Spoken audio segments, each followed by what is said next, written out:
Tuesday Coffee with MarkZ, July 15, 2025. Listen to the full version on the official dinarreport.com blog and become our supporter on Patreon. Some highlights by PDK, not verbatim. MarkZ disclaimer. Please consider everything on this call as my opinion. People who take notes do not catch everything, and it's best to watch the video so that you get everything in context. Be sure to consult a professional for any financial decisions. Member. Good terrific Tuesday morning, member. Happy halfway through 2025 to 6 months gone. What will we do with the rest of this year? Member.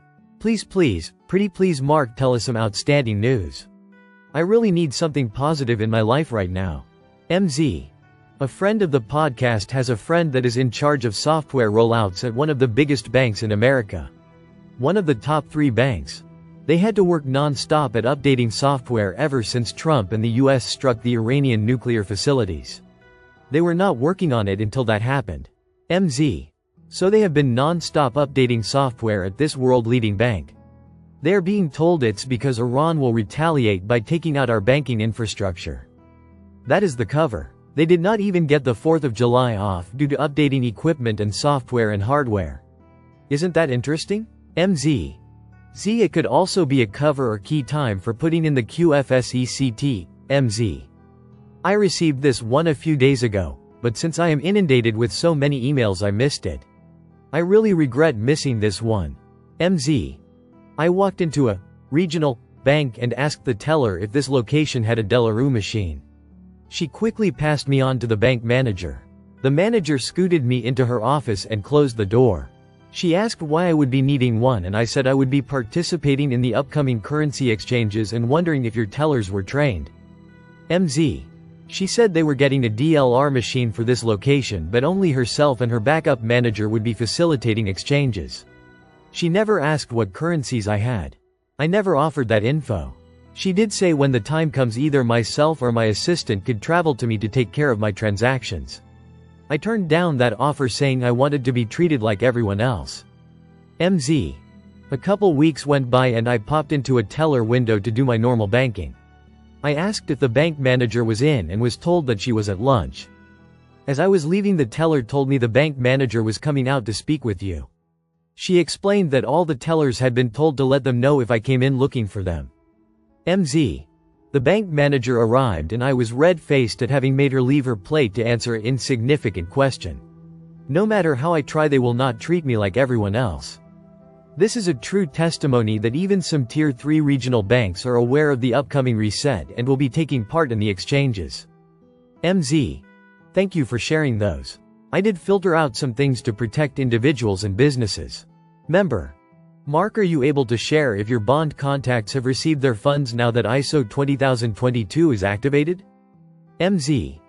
I do have some key bond folks who has anticipated great movement last weekend with the new systems. They have meetings today. So by the next podcast I should know how those meetings went. I am hopeful the message I get is, we have money. MZ. From Iraq. My relationship with Barzani is good and our disagreement is legal. We tried to convince Sadr to return to the elections. There has been a lot of infighting to try to force Kurdistan into cooperation. MZ. When will Sadr turn the tables?